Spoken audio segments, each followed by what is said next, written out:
지난해를 4,214포인트로 마친 코스피. 새해 첫 거래일에 4,309, 둘째 날인 그제 4,457, 어제 4,525. 새해 들어 매일 100단위를 새로 썼습니다. 3거래일 동안 311포인트 점프했습니다. 지난해의 단기 급등, 랠리가 다시 시작될 조짐입니다. 3,200선까지 끌어올린 지난해 5월에서 7월 사이의 1차 랠리, 두 달여 숨을 고른 뒤 4,200선을 돌파한 2차 랠리, 다시 두 달가량 오르내리다 성탄절 이후 계속 급등 중입니다. 삼성전자와 SK하이닉스의 2024년 영업이익 합계는 56조여 원, 집계가 덜 끝난 지난해 전망치 최고 120조 원, 올해 전망치는 최고 220조 원. 인공지능 붐에 풍기가 된 메모리 반도체 단가가 폭등했고 빅2의 이익도 폭등하고 있습니다. 두 회사의 시가총액은 코스피 전체의 40%에 가까워지고 있습니다. 불장의 지속 강도도 반도체가 좌우할 걸로 보입니다. 삼성과 SK의 반도체를 사는 미국 빅테크 기업들이 얼마나 지갑을 더 열지가 중요합니다. 이달 말에 대형 기술주들이 실적 발표를 하는데 투자라고 일컫는 이 자본 지출이 증가를 해야 돼요. 가격이 올랐으니까 20% 이상의 증액을 해줘야 물량이 늘어나는 거예요. 새해 들어 주식 매수 대기 예탁금은 역대 최대인 90조 원에 육박하고 있습니다. KBS 뉴스 황형규입니다. 경제가 좋아지길 바라는 마음은 모두가 한마음이겠죠. 올해 맞습니다. 경제 어떻게 전망하시는지요? 지표로서는 좀 좋게 나오고 있죠. 네, 일단 가장 크게 봐야 될 게 경제 성장률이겠습니다. 2025년에 뭐 최종치가 아직 나온 건 아닌데 대략 0.9선에서 일단 마감될 걸로 보이거든요. 반면에 이제 올해 2026년에 관한 전망치는 상당히 높게 나오고 있습니다. 네. 기관마다 조금은 다르겠습니다만은 예를 들어서 이제 IMF 같은 경우에는 1.8% 성장을 예상하고 있고요. 한국은행도 1.8 정도 예상하고 있고요. 이제 글로벌 IB들은 2%를 넘는 전망을 내기도 합니다. 그러니까 하단을 1.8, 1.9로 잡고 상단을 2.2 정도로 잡아도 될 것 같아요. 문제는 뭐냐면 올해 성장률을 0.9라고 했을 때 네. 성장률로만 보면은 2배 성장률을 기록할 수 있다라는 거거든요.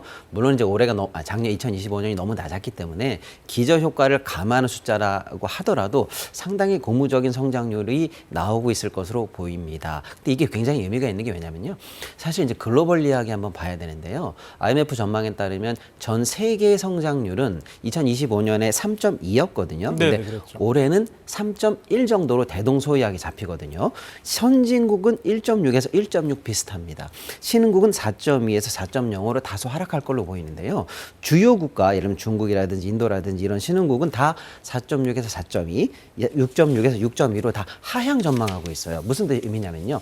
전 세계가 대동소이하지만 약간의 하향세를 보이고 있고 우리랑 비슷하게 글로벌 이야기에 같은 주목도를 갖는 나라들이 다 올해보다 낮은 전망치를 기록하고 있어요. 그런 것에 비해서 우리 성장률이 작년보다 성장률로는 2배 이상 올라간다라는 면요. 상대적으로 보면 굉장히 양호한 숫자를 마크할 수 있다는 측면에서 글로벌 이야기 한국을 다시 볼 수 있다. 이런 측면에서 좋은 전망 일단은 크게 한번 예상해 보도록 하겠습니다. 그런데 경제 지표가 좋게 나오려면 일단 수출이 중요한데 수출이 어떻게 보면 우리나라 수출의 4분의 1 정도가 반도체에 쏠려 있잖아요. 너무 한쪽으로 쏠려 있다는 그러한 지적도 있지 않습니까? 어떻게 맞습니다. 보세요? 일단 수출 굉장히 중요하죠. 우리는 뭐 수출 입국이다 뭐 이렇게 얘기할 정도로 사실 수출이 경제에서 하자는 포션이 굉장히 큰데요. 일단은 크게 보면은 수출 자체는 견조하다 이렇게 볼 수가 있겠습니다. 작년에 2025년에 연간 누적 수출액 7천억 불을 우리가 돌파했거든요. 네. 세계에서 6번째로 사실은 굉장히 중요한 금자탑을 그렇죠. 쌓아서 네. 우리 경제에 사실은 큰 한 축을 우리 수출이 작년에 담당을 해줬는데요. 올해도 총액으로 보면은 7천억 불 이상 수출을 할 걸로 보여서 수출량 자체는 굉장히 견조할 것으로 보입니다. 근데 문제는 앵커님 말씀하신 것처럼 전체적으로 수출 지표는 좋은데 예를 들어서 이제 수출을 크게 이끌어갔던 소위 말하는 이제 리딩 섹터라고 하는 반도체, 선박, 바이오, 자동차 부분이 굉장히 좋았어요. 특히 반도체는 2025년에 20%의 성장률을 수출 섹터로만 가져왔고 특히 이제 수출량으로만 1,700억 달러를 넘으면서 사상 최고치를 넘으면서 우리 수출이 사실상 반도체의 기대와서 성장했다라고 할 정도로 크게 사실은 이제 호조를 나타냈거든요. 선박도 45% 성장하고 바이오도 7%, 자동차도 2%면 상당히 굉장히 좋았고요. 이제 K푸드, K컬처 관련한 수출도 굉장히 좋았습니다. 네, 네. 이런 것만 보면 수출이 굉장히 좋은 거 아닌가라고 할 수 있습니다만 이 정도로 말했던 섹터의 반대 사실은 섹터를 보면은 우리 수출에 명과 암이 있구나라고 보실 수가 있는데요. 한때 우리 수출을 지탱해왔던 소위 말하는 이제 중후장대 기간 산업들이 굉장히 안 좋았어요. 예를 들어서 석유 관련해서 마이너스 11% 성장을 했거든요. 화학도 마이너스 11%고요. 철강 마이너스 8%, 석유 마이너스 8%, 2차 전지 마이너스 11%라고 해서 반도체라든지 선박이 크게 우리 수출을 끌어나갔다면 그동안 우리 수출의 효자 섹터였던 이 중후장대 사업이 사실은 마이너스 역성장을 하면서 수출의 명과 암을 극명하게 보여줬습니다. 그런 측면에서 앞으로 우리 수출이 계속 호조를 이어가려면 이제 잘하는 섹터는 그대로 좋아질 수 있겠습니다만은 이 암에 해당하는 섹터가 사실은 구조적으로 현재 좀 굉장히 어려운 상황이 있거든요. 이런 구조적인 부분을 당국이 좀 나선다든지 민관이 합심해서 구조 조정을 빨리 이끌어내면서 수출 경쟁력을 또 빨리 회복해야 된다라는 숙제를 또 안고 있다 이렇게 볼 수가 있겠습니다.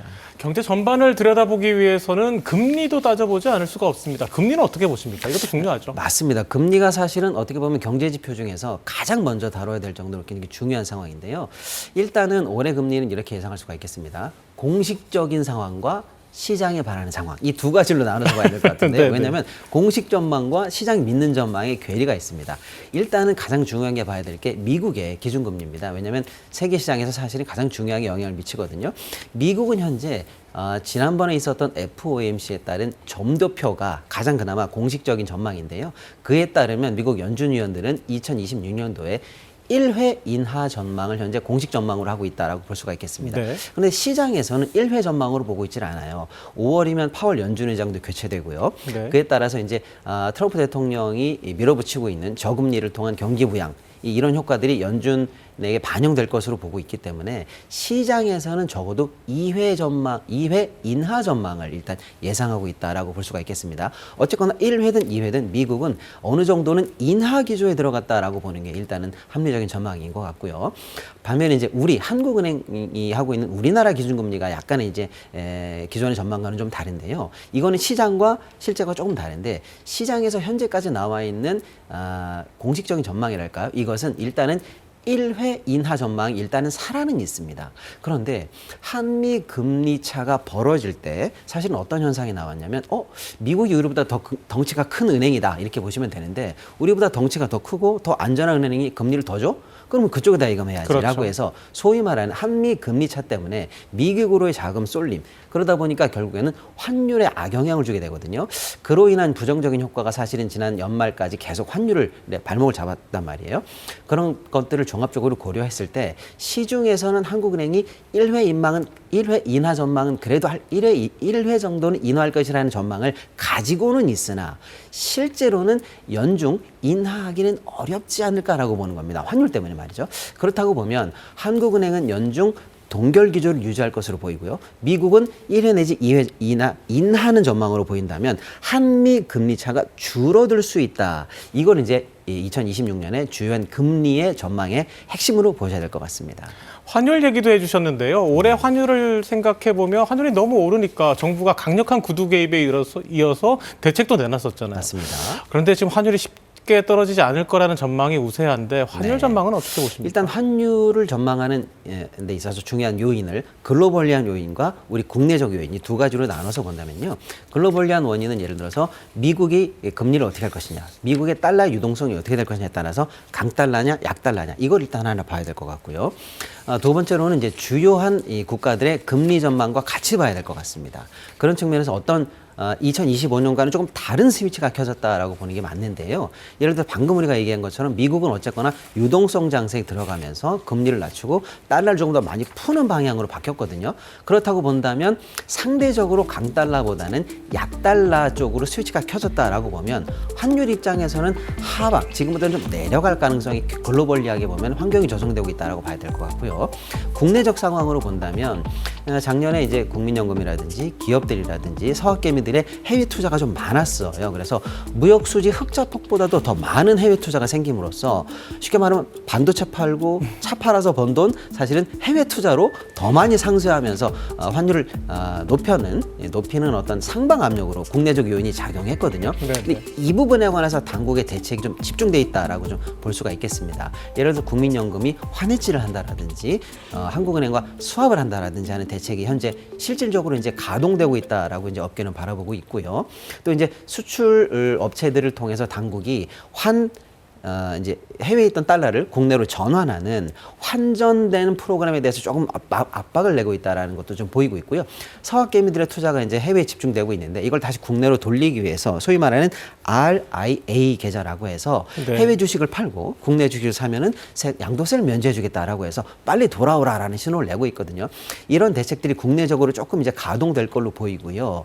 또 한편으로 이제 올해는 WGBI라고 해서 세계 국채 지수에 우리나라 지수가 편입되는 첫 해가 되거든요. 그럼 이제 우리나라 국채를 글로벌리한 자금들이 패시브적으로 수동적으로 사야만 하는데 이 자금 수십조가 이제 쉽게 말하면 달러에서 원으로 환전돼서 우리 국채를 사는 수급으로 나온다고 하면 약간은 조금 수급에 도움이 된다라고 봤을 때 종합적으로 보면은 작년 연말을 사실은 고점으로 해서 어느 정도는 내려갈 수 있다라는 전망이 있습니다. 다만 이제 확실하게 우리 경제가 좋아지고 우리 이제 내외적인 수급이 무조건적으로 이제 한국으로 돌아온다라는 큰 흐름이 아직은 덜 잡혔기 때문에 작년의 고점보다 확실하게 낮아지진 않지만 서서히 낮아지는 흐름 정도라고 봤을 때 1,400원 초반대 정도로 연준 전망을 하는 게 합리적이다라는 게 1,400원 초반. 그렇습니다. 예, 그 정도로 봐야 될 것 같습니다. 네.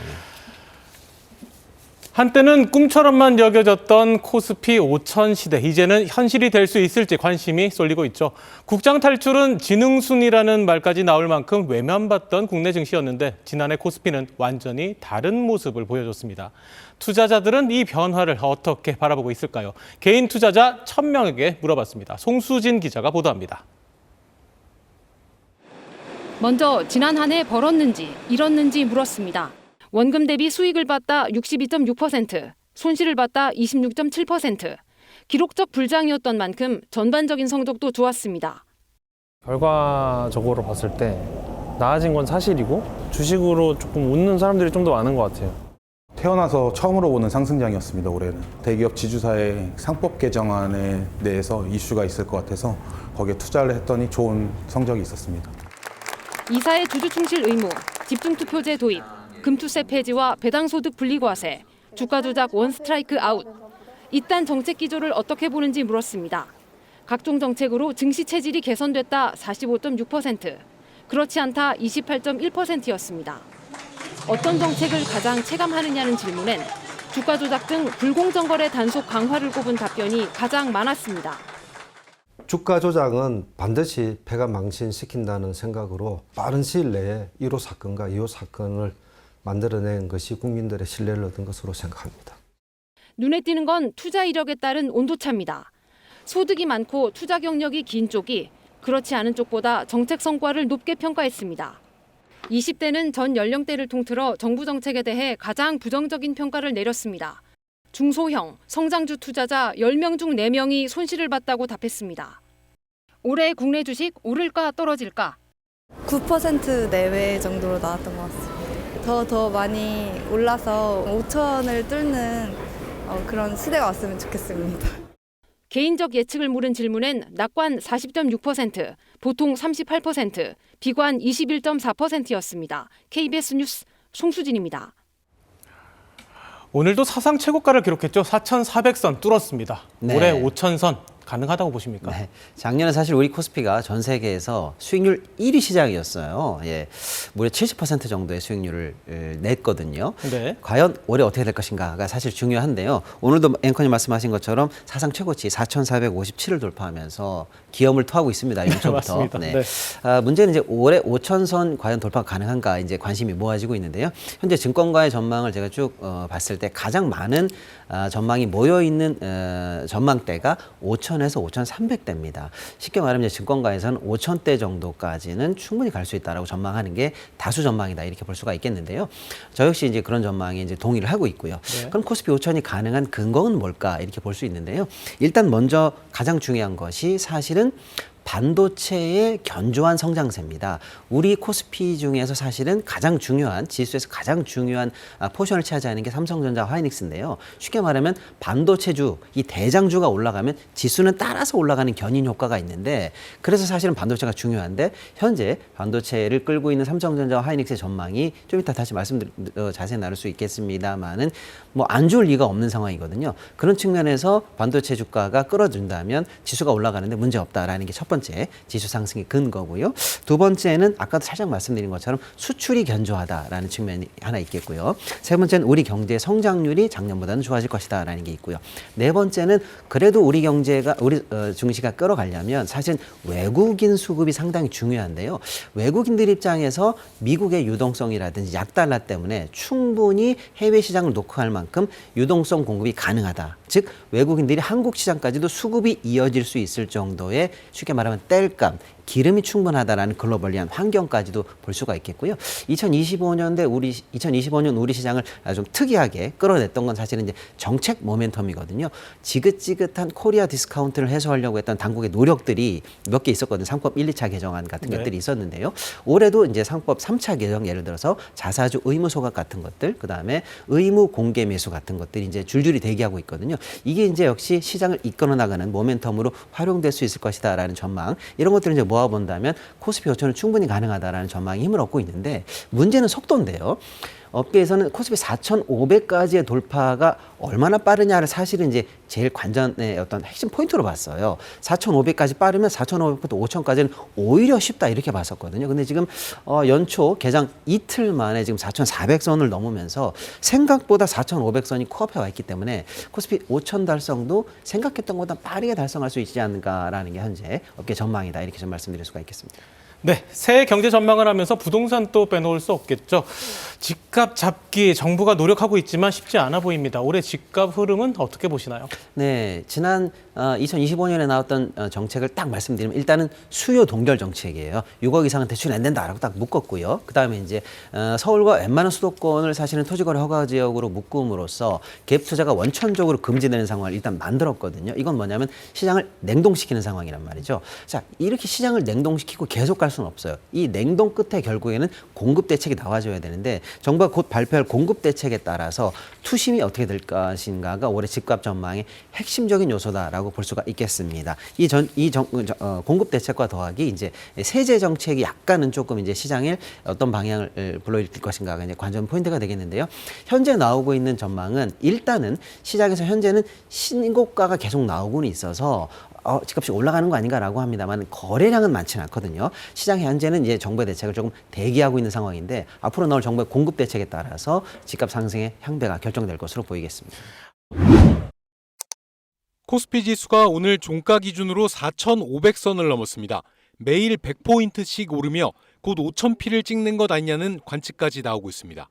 코스피는 오늘 오후 3시 반 1.52% 오른 4,525.48의 거래를 마쳤습니다.